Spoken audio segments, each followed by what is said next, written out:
जय हिंद दोस्तों। एक बार पुनः आप सभी लोगों को स्वागत करता हूं आपके अपने channel bulls and bear analysis में। तो देखिए, हमने क्या डिस्कस किया था। हमने ये डिस्कस किया था कि जब भी मार्केट हमारे यहाँ पे रेजिस्टेंस पे आएगा, हम क्या करेंगे, हम सेल करेंगे। आज मार्केट खुला वहीं पर और खुल के नीचे चल दिया तो एक अच्छा छोटा सा मूव मिला, लेकिन उसके बाद जैसा कि मैं हमेशा बताता हूँ कि प्राइस एक्शन, अगर ये जो भी लास्ट लाइन बनी है, लास्ट जो भी कैंडल बनी है, अगर ये इसको अगर 50% क्रॉस कर जाती है और दोबारा वापस अगर नीचे नहीं आता है तो हम अपनी डायरेक्शन जो है वो चेंज कर देंगे। तो उसके बाद देखिए, और जो हमारी ये लाइन थी इसको वापस मार्केट ने रेस्पेक्ट किया और फिर से नीचे आ गया। फिर यहाँ पे वही जो मैं हमेशा डब्ल्यू पैटर्न करता हूँ, वो देखिए प्राइस एक्शन बनाया और ये लाइन देखो इस लाइन के थोड़ा सा ऊपर थी और यही एक बेहतरीन प्राइस एक्शन होता है। और दोबारा से फिर मार्केट ने आपको 50 पॉइंट का मूव दिया। तो ये बहुत ही सिंपल एनालिसिस है, यही आपको सीखने की ज़रूरत है कि कहाँ पे हमें एंट्री लेनी है और कहाँ पे हमें एग्जिट होना है, किस तरीके से कामकाज करना है। तो चलिए देख लेते हैं कि कल हम किस तरीके से कामकाज कर सकते हैं। चूँकि कल एक्सपायरी है और अगर मार्केट यहाँ पे अगर हम देखें तो रेजिस्टेंस जो हमारा है वो सीधा जाके 17,920 रुपये पे है। उससे पहले कोई अब रेजिस्टेंस बीच में नहीं है। देखो, यहाँ से कहीं से भी चले जाओ, एक रेजिस्टेंस है बहुत छोटा सा है, तो वो रेजिस्टेंस मैं उसको अभी काउंट नहीं करूँगा किसी भी हाल में, क्योंकि वो मात्र 20 पॉइंट दूर है और 20 पॉइंट का रेजिस्टेंस हम मान के नहीं चलते।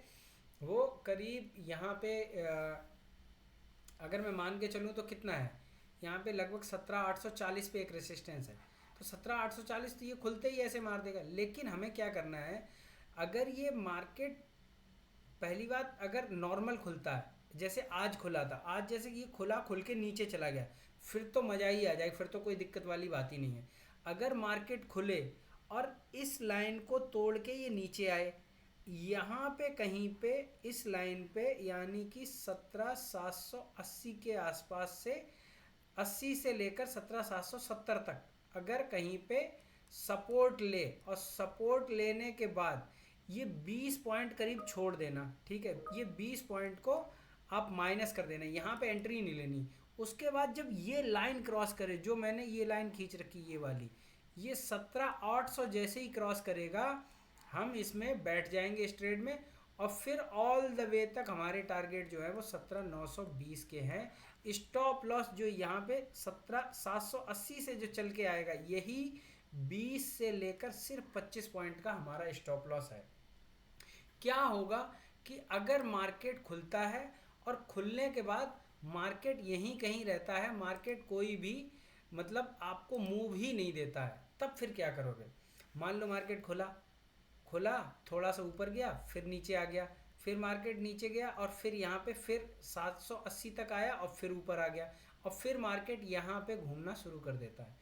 तब उस मामले में आप क्या करेंगे, उस मामले में सिंपल सी चीज़ है। देखिए, जो मैं एनालिसिस आपको बता रहा हूँ, अगर मार्केट यहाँ पे खुले, खुल के ऊपर जाए, ऊपर जाके फिर वापस आए और यहीं कहीं पे ये रेंज बना ले, कितने की, ये 40 पॉइंट की रेंज यहाँ पे बना ले, तो एक लाइन खींच लेना, कुछ ऐसी ऐसी दिख जाएगी और इधर से ये लाइन खींच देना, कुछ ऐसी ऐसी मिल जाएगी। ये मार्केट लगभग ये 12 बजे के आसपास या 11:30 बजे, मान लो 11:30 बजे के आसपास जिधर ये निकले वहाँ से 20 से 25 पॉइंट का स्टॉप लॉस लगा के, स्टॉप लॉस लगाना जरूरी क्योंकि जीरो हो जाएगा नहीं तो, स्टॉप लॉस लगा के और इधर जाए तो यहाँ तक के टारगेट हैं। और अगर ये मार्केट घूम के अगर यहाँ पे नीचे आता है तो हमारे जो टारगेट हैं वो मैं लेके चल रहा हूँ। मिनिमम जो टारगेट जो मिल सकते हैं वो है आपके लगभग 620 तक के टारगेट। तो अगर ये होवर करके काफ़ी देर तक घूम घूम यहीं पे कहीं पे अगर घूमता फिरता रहता है और उसके बाद अगर ये इस तरफ ब्रेक डाउन करता है तो 17,620 और इधर ये चलता है तो 17,920, यही टारगेट है और इसी तरीके से हमें कामकाज करना है। चलिए अब देख लेते हैं बैंक निफ्टी का जीरो टू हीरो किस तरीके से बन सकता है।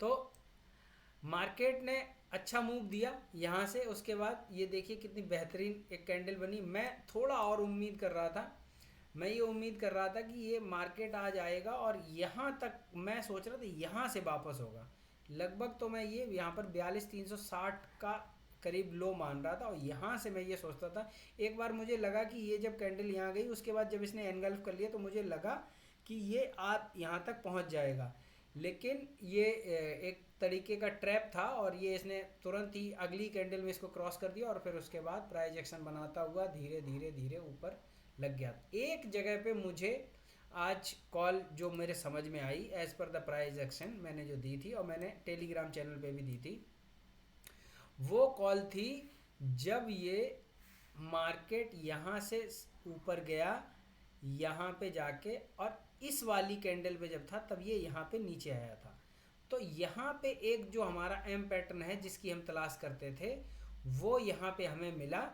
तो वो जो 760 के आसपास हमने सेल किया था तो मैंने स्टॉप लॉस भी लगभग 760 रखा था, लेकिन ये अगली कैंडल में इसने यहाँ पे मार दिया 760 की जगह सीधा 800 ले गया वो, और फिर इसने एक डिप दिया लेकिन उससे कोई फ़ायदा नहीं हुआ, बाद में फिर मार्केट ऊपर ही चला गया। तो एक ये पैटर्न था जिसमें हमारा स्टॉप लॉस आज हिट हुआ। कोई दिक्कत वाली बात नहीं है, स्टॉप लॉस मार्केट को दे देना चाहिए, नहीं तो लंबा पड़ता है फिर। अगर जो लोग सोचिए जिसने जो यहाँ पे एग्जिट नहीं हुए होंगे उनको बाद में मार्केट ने यहाँ पे तोड़ दिया। तो अब क्या कर सकते हैं, अब कल किस तरीके से कर सकते हैं काम काज। कल सेम चीज़ है, अगर मार्केट कल की तरह फिर से करता है, आज की तरह करता है कि खुलता है और नीचे आता है, और अगर ये यहाँ से आके अगर यहाँ कहीं आ जाए इस रेंज में, इस रेंज में यानी कि 42,720 से लेकर के 42,620 तक की रेंज में हम यहाँ पे रिवर्सल का इंतज़ार करेंगे, और जैसे ही रिवर्सल आता है हम यहाँ पे पोजीशन बनाएंगे और पहला टारगेट हमारा 42,950 का रहेगा पहला।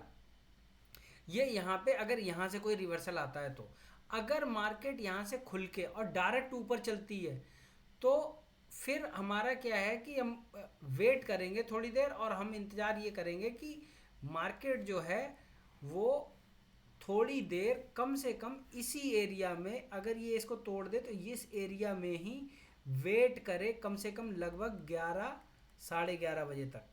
तो अगर इसने यहाँ पे वेट किया फिर उसके बाद ये जिस तरफ तोड़ेगा, अगर ये 43,000 तोड़ता है तो 43,000 के बाद मैं जो उम्मीद कर रहा हूँ मैं लगभग 43,222 या 220 करीब मान लो, ये 43,220 के आसपास मैं सोच रहा हूँ कि ये टारगेट बन सकता है तुरंत के तुरंत।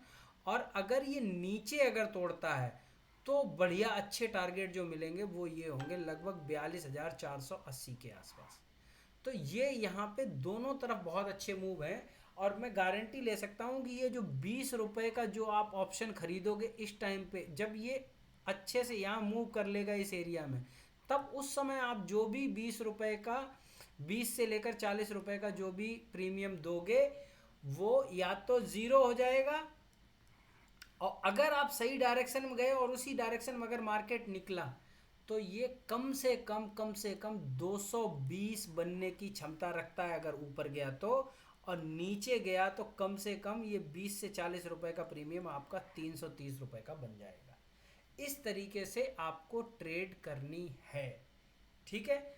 चलिए अब यही मैं आपको बताना चाह रहा था, और इसी तरीके से बहुत ध्यान से कल ट्रेड करना है। कल एक्सपायरी का भी दिन है, तो बहुत इत्मीनान से संयम से ट्रेड करिए और ज़्यादातर लोगों को वीडियो शेयर करिए और हमारी एनालिसिस को लोगों तक पहुंचाइए, ठीक है। मिलते हैं नेक्स्ट वीडियो में। जय हिंद।